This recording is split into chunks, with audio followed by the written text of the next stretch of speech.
पंडित जी आइल की ना? आज 5-6 जगह चूरा खा ले, भूखिए मर गइल बा। अरे राम, अरे बाप रे, बड़ा काम। अरे बाप रे, ढेला बाबा हमें आ गइले 1 सेकंड। ढेला बाबा आ गइले, हम जाते नहीं खियावे। अरे भाई परात लेके काहे घूमतानी जी? अरे तो यही मेनू खाई है। सारा दुनिया खाला पोतल में, और रउआ है परात लेके जातनी, काटा ना खा जाइए पंडित जी। अभी नहीं घुलू जाना, मान लो पीछे में खाए लगले तब हम पतल बतल चल रहा। ठीक बा, जाई जाओ बुझाई रउआ के तवन करी। अब देखो भगवान बड़े, हमरा ओर से तो पूरा एकदम इंतजाम बा। अरे झगड़ुआ अनिलावा चार मुंह गइला साला रे। ढेला बाबा आ गइले, गोड़ लग लोग पड़ी। ऑपरेशन भइल बा, ऑपरेशन आई ना जाय दी, आई पड़ी।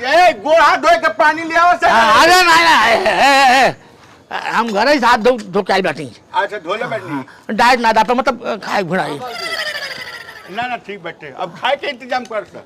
आई पंडित जी, आई बैठल जा।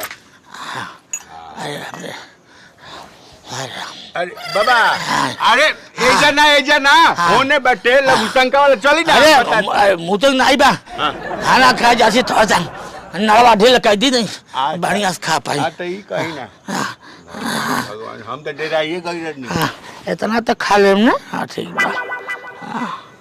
अरे कहाँ गइला सर, ले आवा सर, लेके आओ तनी।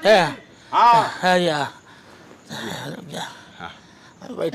हां बैठ। अरे हाँ बैठ, उमिरो तो राउर भाई। अरे हाँ बैठ। अरे बैठ। ठीक से तनी और आगे घसक जाए नु तो ठीक रहे। तुम हाथ बार पकड़बा हमार। आई देह नहीं खे चला तब ना। अरे है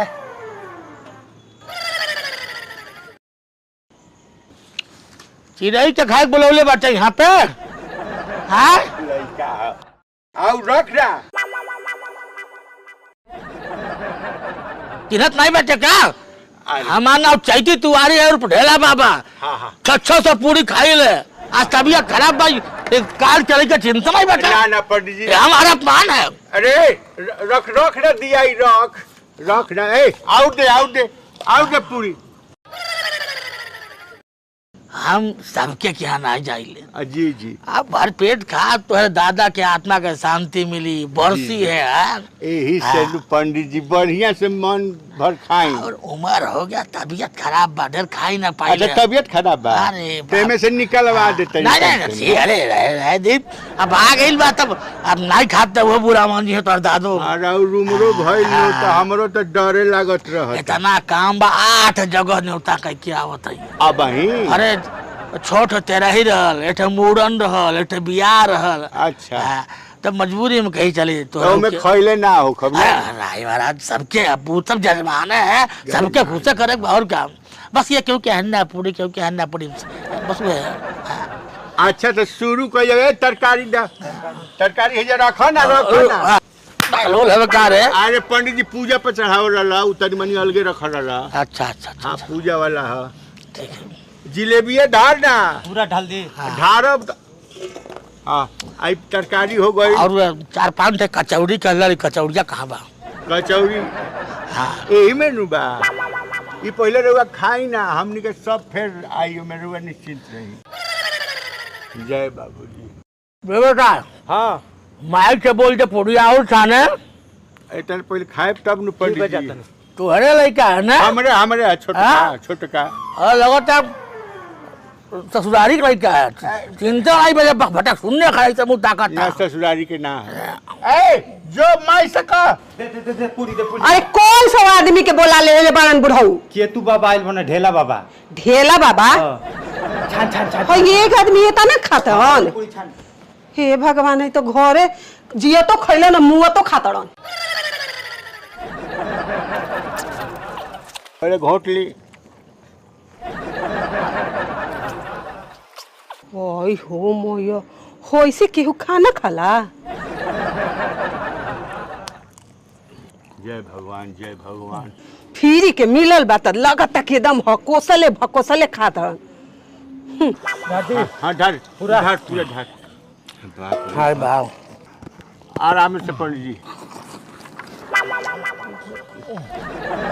तीन गो मुंह से पंडित जी खाते नहीं। हे भगवान हमारे बाबूजी के आत्मा के शांति पहुंचाओ। ठीक है। हाय बाप। ए पंडित जी हो गई का? हाथ धोई। नहीं तो अरे बाप हाँ थोड़ा सा पच जाए। अच्छा पचावत नहीं। हाँ अरे बाप ई का बाथरूम जाए बाथरूम ना। थोड़ा सा पच जाए। अच्छा अरे बाप पंडित जी बाथरूम जाए को नहीं। अच्छा अरे बाप अरे पंडित जी लागत रहुओ बर्फी है जी हो जाए का? अरे नहीं अरे आराम से खाई ना हर एक साल बर्फी पड़ी। ए जजमान हैं? अब तोहरो बरसी पूरी खा के मुआ वो। ठीक बानी नु। हाँ ठीक बानी। अरे तोरे के यहाँ सूखा काल बखा पानी वानी ना भी जरा पिए खाते बा पंडित जी पानी ले आओ। ना पंडित जी मुँह जाई है बस बुझ जा। गिलास मंगवाई का पंडित जी? ना कोनो बात पी चिड़ै के बोलौले बता खाए खातिर ना पंडित जी खिसिया ओके चल जाई हम खाना वाना छोड़ के। याद का बनी। अरे तो पूरी और खा खाई। अरे खा खाई हम ना पंडित जी ले पूरी ए छनाता। अरे कैसन पंडित जी के बोला ले बड़न घर में आटा खत्म हो गइल अब कौचे हम बना के दी। का करी हम ढोत परेशान हो गइल बानी। पंडित जी के बोलैले बड़न कि हड़क्का बाबा के बोला ले बड़न बुढ़ऊ। चल छान दिमाग खराब हो गइल। छनाता पंडित जी। अरे तब हम शराब देते तो के हम ना पंडित जी सुनी ना तरकरिया खाई ना। आ गई गरम पंडित जी। डाल दी पूरा। डाल उजीर पूरा पगले है कारे हैं। वो ने जल्दी खिसियाई मत लई का ओकरा अकील नहीं खेलू। रउआ अकील बा खाई ना। अच्छा ठीक बा पाकिटों में डालब का? नहीं वैसे कहना मुँहे में खाली खाई ना। नहीं क्या बात है छोट ना हैं? छोट नाती ए पंडित जी तो कहब तो हम चिमकी में हम एथी करवा देब नु। अरे ठीक बा हैं? ठीक बा कोनो बात नहीं। अरे हम रही हम भूख लग जाला घरा जात के अच्छा तो खाए के मन करेला। हे भगवान तो जौन रउआ खाए तौने नु हमरा बाबूजी के मिली घरवा वाला नानू मिली। अरे बाप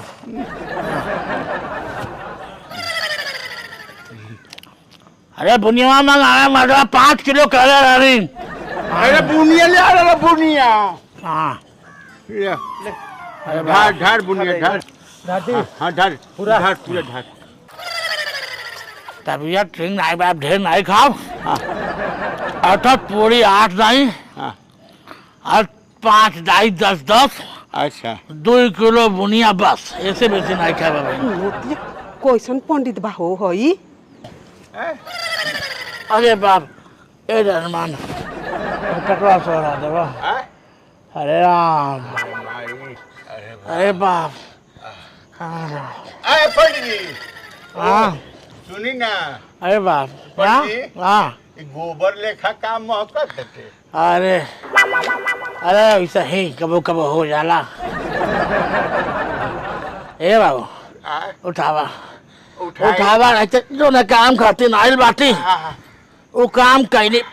उठी अरे बाप रे उठी अरे कहाँ उठी रे। अरे बाप वो उठाते रहला।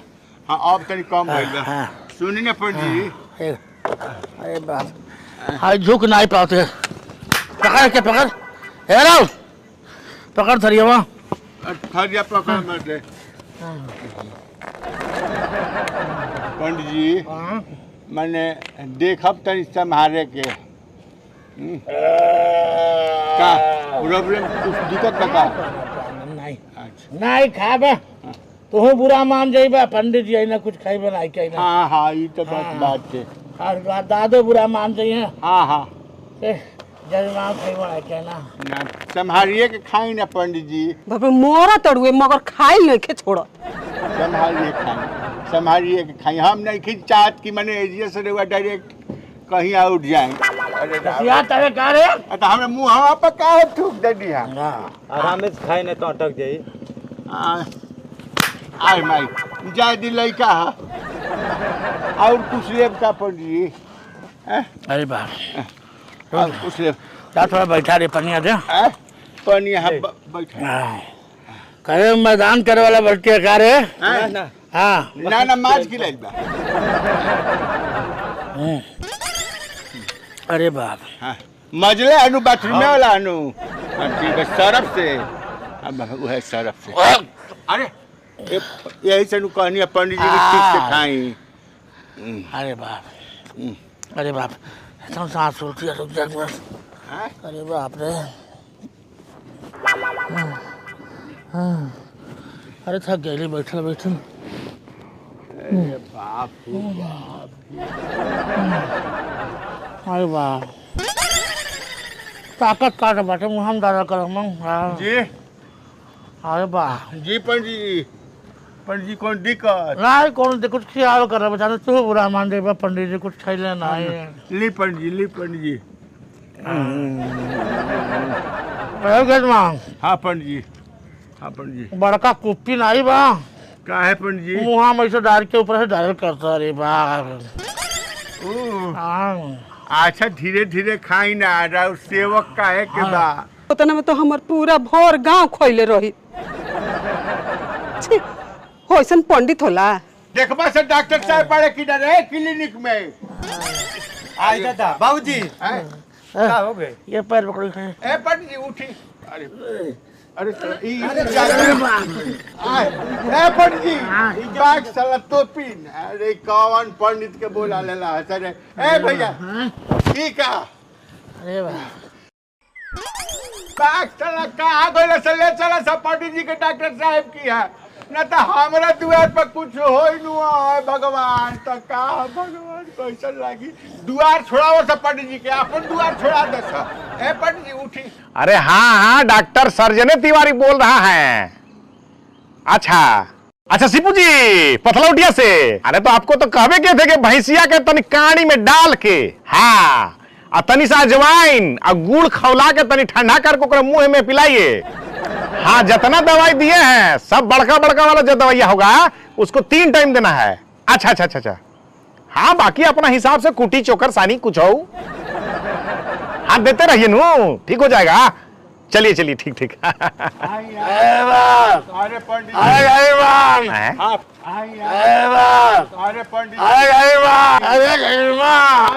इतना मोटा साड़ ये कहवा सारा भाई। अरे बाप हाय पंडित जी अरे अरे प्रणाम डॉक्टर साहब। प्रणाम अरे हाय देखा तनी रख लो चले चाह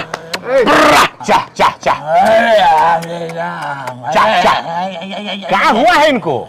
अरे हमरे की हमरे बाबूजी के बरखी में भोजन करे करला। अच्छा तो प्रसाद लेते रहले हाँ तो तनी ज्यादा तनी बुझाते कि अरे चल गई।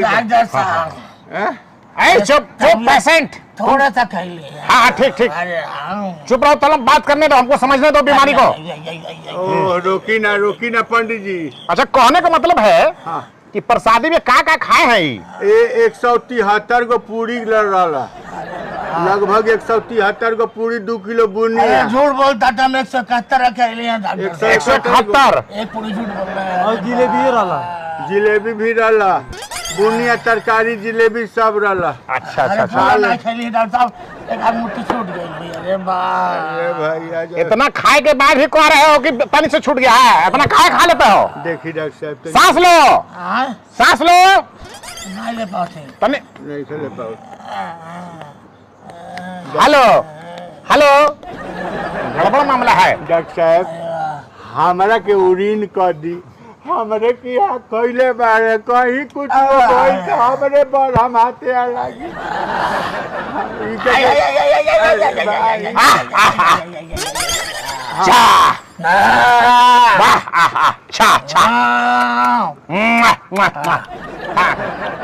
क्या कह रहे थे आपके यहाँ खाए है तो आप फंस जाइएगा नू।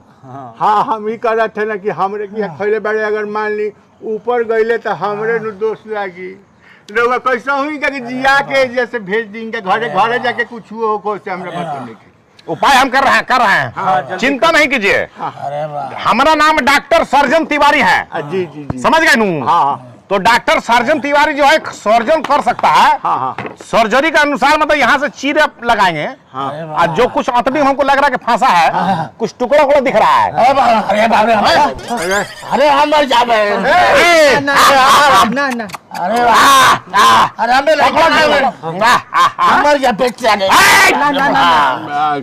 डॉक्टर जल्दी करिए कुछ जल्दी करी जल्दी वाला उपाय कोनो पैसा लागे सब पैसा लागे हाँ तार बाबूजी दिए पैसा साले मर पैसा दौरी पलावा बोलाओ डॉक्टर यहाँ पेशेंट है पेशेंट है ना हाला मत कीजिए। इतना हाला कीजिएगा तो हम काम कैसे करेंगे? मतलब आपका कहने का मतलब है कि आपके पास ढेर पैसा नहीं है। नहीं पैसा नहीं है निकले तो कुछ सस्ता उपाय लगाते हैं। रुकिए रास्ता में कोनो उपाय लगा दी इनको वहां घुसाइए वही जगह घुसाइए। उठाओ लो उठाओ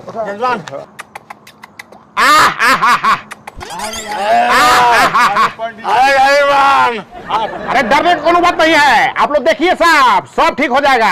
हमारा नाम ऐसा ही डॉक्टर सर्जन तिवारी नहीं है। देखिए ना हम कैसे उपाय कर रहे हैं। चलिए साहब कौन इलाज है? अच्छा रुकिए रुकिए देखिए थोड़ा सा मरीज को तकलीफ होगा लेकिन आराम जल्दी पहुंचेगा। ये रस्सियों से बांधिए। अरे हम पशु अस्पताल में नहीं कराएंगे। ये पंडित बाबा अरे चिंता नहीं कीजिए नू। अब सारे लिखा आदमी है तो पशु चिकित्सालय में आपका इलाज होगा। चैतू तिवारी ढेला बाबा हम पशु अस्पताल में गाय भैंस थोड़ दे। ठीक बा ए जजमान पंडित जी काम करब जैसा वैसा होई। अरे हम चलिए ठीक है झुकाइए झुकाइए नू। झुक झुक ए चेतू बाबा तुम झुकिए। गलत होता है। अरे हमको मानसिक प्रताड़ना जा रही है। हम 376 302 लगा दे दोनों जने पे। अरे हम हमारा शारीरिक मानसिक क्या बोलते हैं उसको शोषण अत्याचार होता। रोकी ना पड़ी धीरे धरी बस बस हो गई हो गई हो गई हो गई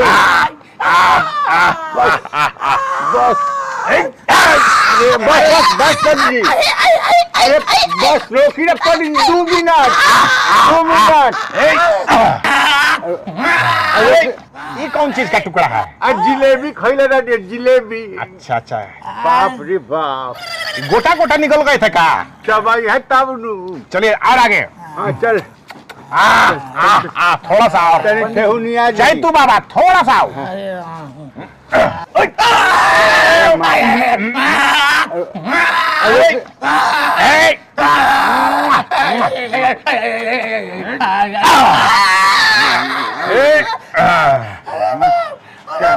बस बस होता हो। ये क्या है? अरे राम पूरी है। अच्छा पूरी है।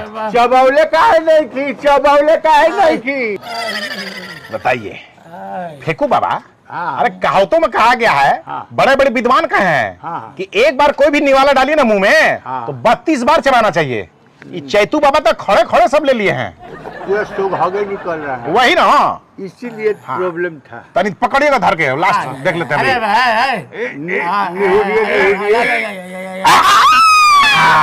बस बस बस पकड़ा गया है। थोड़ा सा पूरा निकाली अरे हाथ फंसा था महाराज। हाथ फंस जाता है। हाथ फंस गया हमारा। घींची घींच रहे हैं रुकिए। घींची ना तो सारा पिघल जाइए वही में। अरे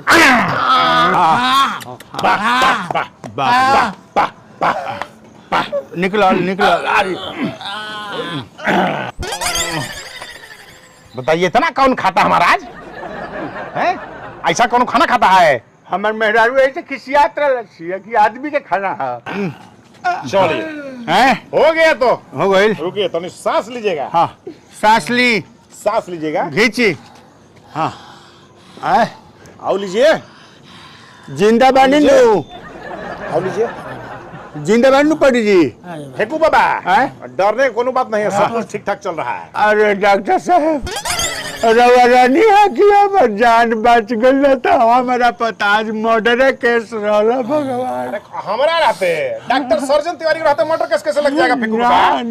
ऐसा ऐसा ढेरे पर्सन ठीक है। अरे आज तो बुझाइल है कि माने हम गई नहीं अब ऐसा है इनको भर पेट पानी पिलाइए। अच्छा। सांड लेखा हाँ हाँ आपको आराम करने दिए, कहीं डरने की चाहती नहीं है। हाँ हाँ हाँ हाँ चलिए हमारा फीस दीजिए। ली डॉक्टर साहब और भेजवा देते नहीं हम। भिजवा दीजिएगा, हमको पथलौटिया जाना है। हाँ ठीक बा डॉक्टर साहब। पंडित जी अब हमार जान छोड़ी पंडित जी। ए जवान आय, एकदम पेटवा सुन्न हो गइल बा।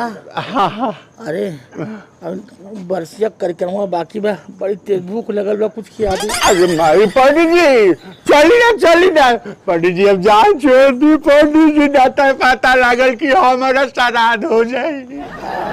पंडित जी जाए पंडित जी जाए, ठीक से जाए घरे। अरे माई हो बाप, अब से पंडित के ना बोला है बोला।